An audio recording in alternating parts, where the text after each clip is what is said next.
Welcome back to the Stephen Knight Show. Now, our guest tonight is a New York Times bestseller with over 28 books published. This NAACP Image Award winner has sold more than 2.5 million books worldwide. He joined us tonight to talk about all that, plus his upcoming projects. Please help me welcome the very talented Omar Tyree. Welcome to the show. Hey, thanks for having me, partner. We appreciate you being on there. I know you're a busy man. Yeah, I'm actually at a book club right now in Charlotte, North Carolina, called the Platinum Book Club. A group of sisters who invited me out to read my new book, All Access. So as soon as we're off of this interview, we're going to go right back to talking about the All Access book. That book came out in October 2016. Actually, 2015. I'm sorry, 2015. 2015, yeah. Well, let's talk about it. Since you brought it up, talk about what's All Access about. Well, right now we have a community that's providing access to everything they do. Of course, I watch sports religiously. The Pittsburgh Steelers have a wide receiver named Antonio Brown, who actually did a Facebook broadcasting of the locker room discussion in which the coach was firing into everything with a whole lot of colorful language, which coaches tend to use in the locker room. Now, typically, you're not going to broadcast what your coach is talking about in your private locker room to the whole world. But that's the new culture that we're in. This is an all-access culture. Now all of the media is looking at, is this right to do this? In fact, the NFL needs to lock down on that and say, look, we cannot broadcast private discussions of teams, you know what I mean, over the network. What the heck are you doing? And so I wrote a book about that same concept of people broadcasting all of their personal and private business for popularity's sake and to create capital from themselves. And my thing is how much is too much? You know, are we getting way out of hand here with this all-access community? Because my whole thing is that you still have a private life, you still have a family, you still have, you know, some type of decency and some type of, you know, stuff that you don't put out there. And that's what we have doors for. We close doors so we can close the rest of the world out of our private stuff. Now these guys have open door policy for everything. And so I wrote a book about a young woman who gets into the middle of a whole bunch of all-access community where her husband is exposed, her children are exposed, her family. And you're like, wait a minute, what the heck is going on? I didn't sign up for all this. What's going on? But that's the new world that we live in. And so I wanted to do that in the all-access community of Atlanta, which is the reality show capital of the world, particularly for black people right now. I'm here. I know about it. Wants to give up all their purpose and private lives. And so I wanted to go ahead and write about that so we can see how crazy we have become in this society. And then we all watch it on television. I don't watch it, but I know everybody else is watching that reality show till the cows come home. And so I wanted to write about that because as a journalist, I always want to be on the current affairs and current events of our culture. And that's what I figured my goal is to do as a writer. Okay. Well, what do you think the balance is? Because, you know, all this Facebook Live and Periscope, all these things that people are putting out there showing their day-to-day lives is fairly new. So what do you think is too much oversharing, and what's the balance in, you know, giving enough but not giving too much, in your opinion? Well, for the most part, if you're giving positive stuff, too much is never enough. You know, they keep doing it. But a lot of the stuff that we're watching is negative stuff. Ridiculous stuff. People fighting and smashing each other, and you know it's going to be a fight. And how realistic is a person meeting up with their enemy, sworn enemy? Y'all going to have lunch and dinner. Like, how many of us are really going to meet up with our enemy and have lunch and dinner? That's ridiculous. How real is that? But we watch this nonsense on TV knowing they're about to fight, and then they got bodyguards sitting there waiting so they don't. It's ridiculous. It's all set up, but they call it reality show. It's the most scripted nonsense in the world, but that's what we're all watching. And so that's the part that is too much. It's too much nonsense. Now, if they had a whole lot of positive, great stuff, uplifting stuff, hey, man, that's good for the people to see. You know, families are doing what they're supposed to do, kids doing their homework, helping out the community. I will watch a whole lot of that if that's what you want to watch. You know, you uplift yourself. But it's too much nonsense, and that's what they say. That that's get the people what they want, get the people. So we like a whole lot of nonsense, and we are dying with that nonsense all over the place, and it's getting worse and worse now. And so that's what I would say is too much, but that's what I wanted to do in the book, stir it all up so we can get a real good, solid look at it and then judge it and say, what in the world are we doing? Right. Because like you said, the nonsense is what is selling, you know. There have been reality shows that have been more positive and more, you know, family-friendly, and they don't last the season. Why do you think that our culture is so interested in the chaos and the fighting and the ratchetness? Why do you think that's what's popular? Well, that's the dramatic stuff. I tell people all the time, the Bible is filled with drama. That's what it is. From chapter 1 to the end of it, all of that on the Bible. And so we read that drama and we're used to it. Shakespeare, dramatic content. Stage plays, dramatic content. Tyler Perry stuff, dramatic content. And so that's what we're into. If there's no drama there, it's like, well, what's the stuff that's going to stir up my interest in this thing? And so now we're overdosing on that drama. And now you got everybody doing it, people who can't even act, people who are not stars, but they're on TV putting their drama out there because we just can't get enough of it. And so now it's an overdose. But we always love drama. People always want to have it. They always want to figure out how to learn from it. You know, you go to watch movies, it's called dramas. You know what I mean? It's action films, it's thrillers, it's horror films. You have the most dramatic stuff you can imagine in there. And so we're quite used to that. But now with television doing what it does with a lot of these reality shows and real-life drama, now it's just an overdose of that. But people have been involved in drama for a long time. Yellow journalism and a whole bunch of stuff that makes people talk, you know, and that's what they do now. Yeah. And a lot of people, you know, because of who our president-elect is, Donald Trump, a lot of people said that reality has kind of even gotten to the political arena where, you know, the most unqualified person, because of his antics and the drama and the, you know, say what you want to say, tweet this, and now he's the one that was over the Republican. He became the Republican nominee, and then now the president. Do you think that kind of played in that reality, that drama played into this election? Well, we got a president now who's about to be sworn in, this week and next week? And I'm talking about this dude is responding to stuff on Twitter. He's responding to stuff on, are you kidding me? If this dude starts responding, do you know how many kids are going to pull his strings just to see if they can get a rise out of the president? And so this is what we're dealing with. And so we're going to have 4 years of a president responding to nonsense. This is going to be something to watch. Yeah, I'm curious myself to see how much he's going to respond to and how he's going to go overboard if he's going to be that type of president. So this is going to be very interesting for us all to watch and see. Yeah. Will you be watching the inauguration? No, I'm not going to do that. You know, it was inspiring for, you know, Barack Obama, but I typically didn't watch, you know, those things. So I'm not going to watch that, you know. But I'm not one of those that's walking around saying he's not my president. I'm going to wait and see what he's going to do. I'm curious. Yeah. Okay. Well, let's talk about, as I said, you're a New York Times best-selling author. Tell us how you got into that literary world. How did that become something that you knew, you know, that you would be successful in and that you wanted to pursue? Well, I actually started off watching movies. I came from a family in West Philadelphia who actually loved movies, and I was the oldest grandchild. And so my mother was the oldest of 8. My father was the oldest of 4. And so I became a grandson right in the middle of aunts and uncles who were a little bit older than me. They were like 5 years, 2 years, 3 years. And so I was around grown folks' business from the time I was born, you know, because the aunts and uncles, they wasn't really shying away. And so the nephew was around because I was the oldest. I was the first one out. And so I was around a whole lot of grown stuff. And so even when I was young, I had a lot of maturity about me. And so I had 2 uncles, Andre and Monte, and they liked going to the movies.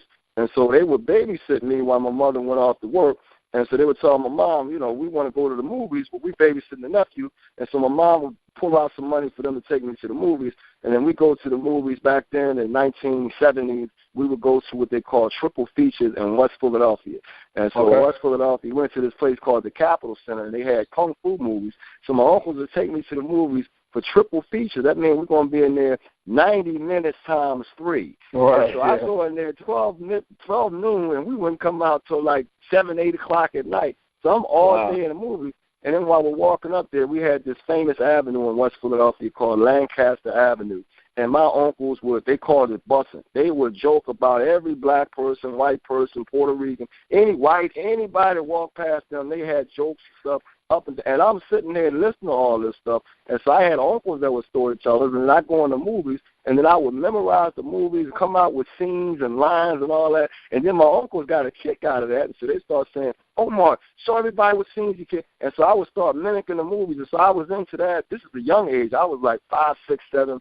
And I kept doing what I call movie marathons. So I would go to the movies And if they got like 8 movies, I would go see 3 or 4 movies in one setting. And my friends are like, yo, I'm not sitting in the movie theater all day to see movies, which I can't do it. But I had that type of attention span to watch movies and take in information. I was a sponge. And so in that sponge mentality, we would go to the parties, we would go to nightclubs, we would go to football games. Everything I was around, I would pay attention to and get all the facts and all the details. So by the time I got to college and they wanted to see what our writing skills were, and they asked us to write about our family, our friends, our cities, I was like, whoa, you want me to write about Philadelphia and the parties and the girls and the clubs and the fights? And I had an amazing knack for details. And so my stuff was so detailed and so oriented and so on point that the other students were like, wow, you can really write. You good at writing. So then I was like, wait a minute. I wanted to play sports. I was a football player. But then I was like, wait a minute. They giving me a whole lot of props for writing stuff. And so I ended up getting A in English, passing to the highest level of English my freshman year. And then I was in there with all white students. I was the only black in that advanced English class, and then I got an A in that. And so at that point, I said, boy, I got something special. I done found something, and I didn't want to be one of those coulda, shoulda, woulda people. And those type of people, I could have did that. I should have did that. I was good enough, but you didn't do it. You wasted what God gave you. And so I said, look, man, I have a knack for storytelling. I'm going to keep doing it. And I was challenged one time. I had a friend in Pittsburgh because I went to Pitt for my first 2 years of college, and this guy's name was Michael Quigley. And I always had something to say, you know, at all these different speak-outs and events on college campus. And so he stood up one time and said, Omar, you always got so much to say. You think you know so much. You need to write a book or something. And he said that in front of like 200 other black kids. And at that time, this is the 1980s, we weren't really writing books like that. We had Color Purple and we had Roots. We didn't have them. And all the reason I didn't read those books. We saw the movies and television shows. You know what I mean? And so I was like, heck. And when he challenged me like that, you can back down and you can step up. And I said, all right, I'm going to write me a book. And from that moment on, every student was like, Omar, you said you're going to write a book. And so I went ahead and started writing a book my sophomore year of college. And then I put out my first book as soon as I transferred to Howard, put out my first book as soon as I graduated at 22 years old. And then I published at 23, 24, 25, and I'm a hustler from Philadelphia, so I just wasn't putting these books out. I needed to sell these books. And so I started selling them, and that was it, man. And then I happened to come out at the same time where Terry McMillan was quite popular for her books. And so when Terry McMillan, you know, opened up the floodgates like that, I followed her right into that thing, and I became the baby of the bunch. I was 23, 24. The rest of them were like in their 30s and 40s, and I was the baby of the black publishing industry, and I've been doing it ever since. Yeah. And 2.5 million books later, I mean, what is it, when you think back to that first book that you put out to now, what did you learn? What goes through your mind when you think, I've sold these many books, I've published 28 books? What goes through your mind at this point? Well, you know, I'm always next up, next story. I have a degree in journalism, and so every time you write an article, it's a new article. Every day there's a new news story. So I'm not the kind that walks around bragging about books I've done in the past. I'm always looking at what's the new thing, what's the new story, because we've been trained that way. You know, every day, if you're a journalist, there's a new article to write every day. You can't brag about what you wrote yesterday, last week, last year, whatever. And so I'm always thinking about what's new.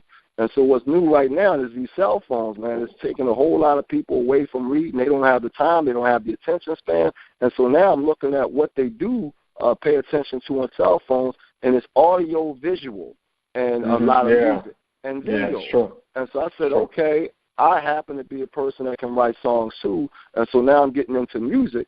And the young people are what controls music. Now, I don't want to hear from us old folks, so I'm looking at it like, okay, now I got to get in there with these young folks and get them to do songs that are more meaningful, because a lot of the stuff they're putting, and I keep asking myself, like, am I saying this because I'm old, or is this music is, but no, that the music is a bunch of nonsense. I can't understand what they're saying, what the song is about. They're all over the place with it. And you understand that because they're not allowing older people to teach them what they're doing anymore. They don't have older people involved. So you got these kids doing all the music, writing all the music, doing the music, and it sounds like a whole bunch of young, crazy stuff. And so now I have to force myself into positions where I can talk these young people into allowing me to write songs that have more content and more cultural meaning for our people. And so I have a concept I have putting out right now called ghetto therapy. I want to deal with the ghetto mentality that we still have in our community and create a therapeutic music that talks about the things they're not talking about and get them back on track with things that are logical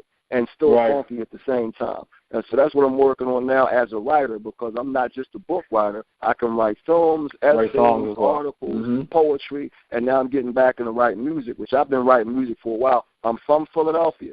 So when people ask me, what do you know about music? Are you kidding me? I'm from one of the music black capitals in the world. And I grew up in the 70s when Gamble and Huff were the kings of black music with Philadelphia International Records. You know, with the OJs and Teddy Pendergrass and Patti LaBelle, we had a whole bunch of musicians. And then even in the new era, you know, you talk about Jasmine Sullivan and Jill Scott, and even before, what's his daggone name, D'Angelo was hanging out in Philly and whatnot with the first couple of songs he put out. And so that soul vibe is still in us Philadelphians. We're very musically inclined, and I'm about to prove it to everybody. I hear that. Well, let's go back to ghetto therapy. You said that you're collaborating with younger artists, and you have 4 subjects that you're going to touch on. What are those 4 subjects? Yeah, the 4 subjects that I'm covering in ghetto therapy is war, because we're still at war with white folks. We're still at war with ourselves. We're still at war with the gender. Now we're at war with the age groups. These young people act like they can't hear nothing from others. I said, we never disrespect our elders to this level. It's crazy. They dissing old people all the time now. Like, whoa, like we didn't live nothing. Like, we wasn't in the street. Like, we didn't grow up. Like, we didn't go to high school. Like, we didn't go to, like, we didn't do nothing they did. I said, are you crazy? Even the music. We created hip-hop, but they looking at us like we can't listen to it no more. Like, what are you doing listening to hip-hop? Wait a minute. I'm from the first generation. We created the stuff. You know, with the house parties, the block parties, the club parties, we were the ones who brought this stuff into fruition.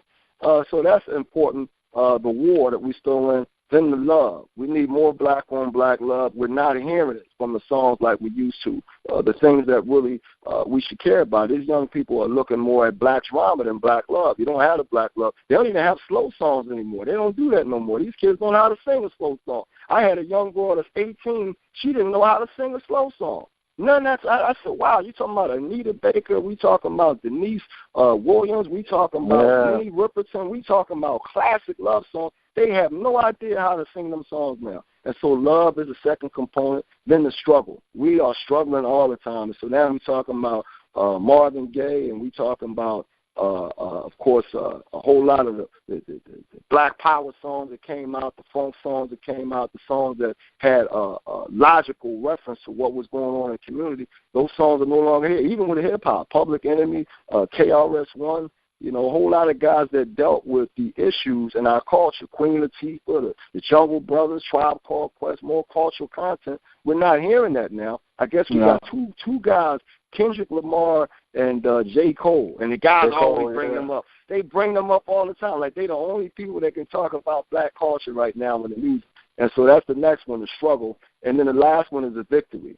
We are still victorious people no matter what happens. We keep finding ways to recreate ourselves and to refocus on what we need to do, and we keep creating and we keep shining. Black people are something else. We are the most resilient people in the world. No matter how they crush us, boy, we rise up again, and they're like, wow, them black people are doing it again. So that's what we do. And so I have those 4 zones because I'm a very logical man, and I want to make sure we hit all the different topics that are important for us to hit on his album. So we got 4 songs in each zone, and the artists are all 25 and under.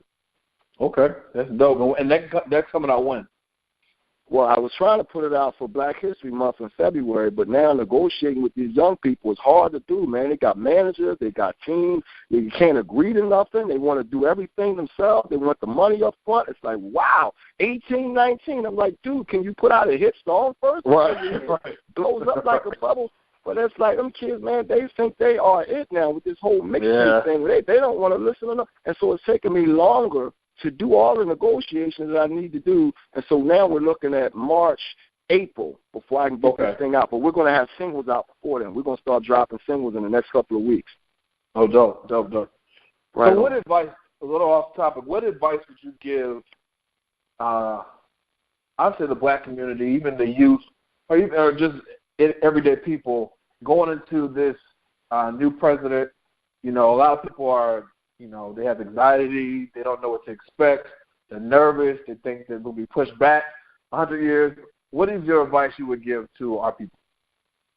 Well, let me tell you something. When Hillary Clinton first lost that thing, man, at first I was shocked, like, whoa, she actually lost to Donald Trump. Right. And so I was depressed for that one day because I was dealing with investors who were depressed. And so I'm like, man, they depressed now. I can't get the stuff I need to get to keep. Because the reality for me is I don't care who the president is. I still got to do what I need to do. I still got to pay bills. I still got children to raise. I still got family members. We still got to do. I don't care who the president is. Don't stop. So I'm like, okay. Exactly. After the second day that, Donald Trump was, the president-elect, I said, all right, we got to get back to business. And then by the second or third week, I started getting curious. Like, I wonder what this dude's going to do. I wonder what policies he's going to put in place. And so now I'm looking at it like out of curiosity. Let me see what he does. But I'm back to work, man. I'm back to business. I'm back to hustling. I'm back to, creating things for the community. I'm back to being involved. And so I'm still going to put this Ghetto Therapy album out to, uplift my people. And so it don't stop, man. So for all the people who are concerned about Donald Trump, stop thinking about that dude and do what you need to do no matter what he does. I don't care who's the president. You got to do what you got to do. And so a lot of times when I vote for presidents, I vote for the other people, because I'm always going to do what I need to do regardless, okay? So I'm not even voting for me. I'm voting for people that need the help from the political policy, because no matter what political policy is in play, I'm going to do what I need to do for myself, for my family, and my community, and that's what everybody needs to think. I don't care who the president is. Do what you're supposed to do to make situations better for your people. Well said, well said. Listen, Omar Tyree, thank you so much, man, for joining us tonight. Wish you continued success with Ghetto Therapy and all access and everything you have going on. Tell everybody where they can follow you on social media or websites. What's the best way to get in contact with you? You know what? It's crazy because people have these things that they call smartphones, and all you got to do is type my name up, OmarTyree,